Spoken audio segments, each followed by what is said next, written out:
اسی لیے فرمایا گیا کبر کیا ہے؟ نبی اکرم صلی اللہ علیہ وسلم نے فرمایا کہ کبر یہ ہے کہ آدمی حق کو چھپائے، بطر الحق وغمط الناس۔ نبی اکرم صلی اللہ علیہ وسلم کی لمبی حدیث آپ فرماتے ہیں الکبر بطر الحق وغمط الناس۔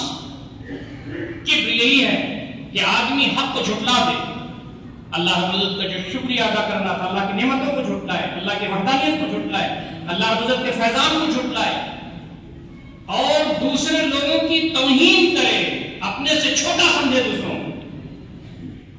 غمط الناس کا مطلب یہ ہے لوگوں کو حقیر جانے۔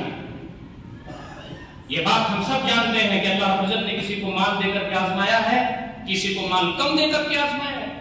اللہ تعالیٰ نے کسی کو صحت دے کر کے آزمایا ہے، کسی کو مرض دے کر کے آزمایا ہے۔ اللہ تعالیٰ نے کسی کو لڑکے دے کر کے آزمایا ہے، کسی کو لڑکیاں دے کر کے آزمایا ہے، کسی کو بانجھ رکھا ہے۔ یہ اللہ رب العزت کی شان ہے، اس کی کبریائی ہے، اس کی حکمت ہے، اس کی مصلحت ہے۔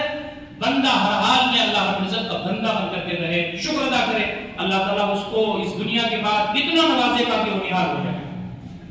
اسی لیے فرمایا کہ جو شخص گھمنڈ کرنا چاہتا ہے اپنی کسی بھی چیز پر، اللہ کی نعمتوں پر شکر کے بجائے، عاجزی کے بجائے، تواضع کے بجائے، تذلل کے بجائے، انکساری کے بجائے، جو اللہ رب العزت کی نعمتوں پر گھمنڈ کرتا ہے، اللہ رب العزت فرماتے ہیں کہ گھمنڈ کرنا تو میرا حق ہے۔ الکبریاء ردائی، بڑا بننا، اپنے آپ کو بڑا سمجھنا، یہ میری چادر ہے۔ جب کوئی شخص بڑا بننا چاہتا ہے تو میری چادر کو کھینچتا ہے، اور جو شخص میری چادر کو کھینچتا ہے میں اسے جہنم میں ڈال دوں۔